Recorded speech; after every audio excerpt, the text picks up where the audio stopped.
Okay जी, एक concept और बड़ा अहम होता है कि डिग्री ऑफ डिसोसिएशन हम किसको कहते हैं, या अगर हम कहते हैं कि भाई इलेक्ट्रोलाइट स्ट्रॉन्ग है तो स्ट्रॉन्ग होने से मतलब क्या है इसका। जैसे कि HCl, NaOH, NaCl। HCl एक एसिड है, NaOH एक बेस है, NaCl एक सॉल्ट है, लेकिन तीनों बड़े स्ट्रॉन्ग हैं। 90 to 95 या 98% तक भी स्ट्रेंथ होती है इनकी। इसके बरक्स एक वीक एसिड, एक एसिड 2 से 3%, वीक बेस अमोनियम हाइड्रोक्साइड 2 से 3%। आखिर ये स्ट्रॉन्ग या वीक होते क्यों हैं? तो इसका ताल्लुक होता है डिग्री ऑफ डिसोसिएशन से। क्या लफ्ज़ यूज़ होता है? Degree of dissociation. MCQs आई थी, डिग्री ऑफ डिसोसिएशन होती किसके बराबर है जी? अल्फ़ा के। फार्मूला आया था कि मतलब ये पूछा था अल्फ़ा का फार्मूला। तो अल्फ़ा का फार्मूला होता है number of dissociate molecule divide by total molecule dissolve multiply by 100।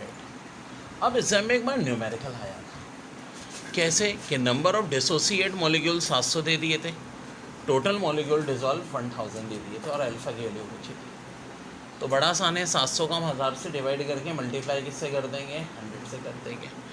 ये फाइनल हमारे पास डिसोसिएशन की वैल्यू आ जाएगी। कितनी आ गई भाई? मौजूदा केस में 70% आ गई, और यही हमारा बच्चों आंसर आ जाएगा। अब देखिए, degree of dissociation of electrolyte आखिर होता क्या है? डिसोसिएशन ऑफ इलेक्ट्रोलाइट डिपेंड्स करता है किस किस पे? ये बहुत आई है एमसीक्यूज। नेचर ऑफ इलेक्ट्रोलाइट पे, डिग्री ऑफ डाइल्यूशन पे, टेम्परेचर पे। ऑप्शन डी में दिया था इन्होंने ऑल ऑफ देम, तो answer of course all of them था। नेचर ऑफ इलेक्ट्रोलाइट, जैसा कि मैंने बताया है कि भाई NaCl है, HCl है, NaOH है, इनकी डिग्री ऑफ डिसोसिएशन ज़्यादा होगी, ठीक है। और CH3 वीक कोई एसिड है, वीक बेस है, तो उसका हमेशा याद रखो डिग्री ऑफ डिसोसिएशन कम होगी, ठीक है। तो डिसोसिएशन ऑफ इलेक्ट्रोलाइट नेचर पे डिपेंड करता है, फिर डिग्री ऑफ डाइल्यूशन पे डिपेंड करता है, और तीसरा फैक्टर है टेम्परेचर।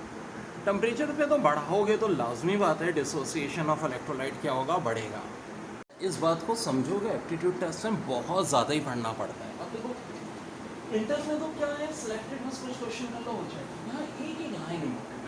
अब ये सवाल दाऊद में इस तरह आया था कि इलेक्ट्रिकल कंडक्टिविटी किन चीज़ों पर डिपेंड करती है। तो देखो हम जो आयनाइजेशन का टॉपिक पढ़ रहे हैं, ये तो मैंने बता दिया कि भाई डिसोसिएशन हो रहा है, ionise particle divide by total particle. अब जो इसका कंडक्टिविटी है वो इस पर डिपेंड करता है किन बातों पे? एक तो number of ions present in solution, जितने ज़्यादा आइंस होंगे उतना ज़्यादा तेज़ होगी। अब जैसे जैसे आइंस कम हो जाएंगे तो फिर ये कंडक्टिविटी स्लो हो जाएगी। फिर स्पीड ऑफ आइंस पर भी डिपेंड करती है। एग्जाम में कैसे आया था कि electrical conductivity depend on which factor? Option A में ये ऊपर वाला था, बी में ये था, सी में था बोथ एंड बी, डी में था नन ऑफ देम। तो इसका आंसर क्या था? Both and. ऐसे अक्सर सवाल बहुत आते हैं, ऑल ऑफ देम या नन ऑफ देम वाले। तो भाई एक एक पॉइंट मैं बता रहा हूँ। अब जाहिर है देखो मेरी मेहनत रायगा हो जाएगी अगर तुम लोग इसको सही तरह पढ़ोगे नहीं। बच्चों बड़ा अच्छा है। Pressure has no noticeable effect on conductance on raising the pressure to 2000 atmosphere. The electroconductance of acetic acid fall to dash % of its original value. तो ऑप्शन है 0.6, 1, 2.6, 1.6, 3.6। तो करेक्ट आंसर है 0.6%, ठीक है जी, ये आंसर हो जाए। बड़ा इंपॉर्टेंट है, which of following is correct for concentrated solution? Which of following is correct for concentrated solution? Option A, number of ions per unit volume of solution increases. जी हाँ, अगर सोल्यूशन डाइल्यूट नहीं concentrated है तो क्या होगा? Number of ions per unit volume of solution क्या होंगे? इंक्रीज होंगे, बहुत ज़्यादा होंगे। छोटे से वॉल्यूम में नंबर ऑफ आइंस ज़्यादा होंगे, अगर सोल्यूशन कंसनट्रेटेड है तो बहुत करीब करीब होंगे, ठीक है। डाइल्यूट है तो भाई फिर ये बहुत दूर होंगे। दूसरी बात कह रहे हैं कि the distance between ion decrease causing stronger inter ionic attraction. 100% true, क्योंकि जब डिस्टेंस कम होगा तो क्या बढ़ेगी भाई? स्ट्रोंगर इंटर आयोनिक अट्रैक्शन बहुत ज़्यादा होगी।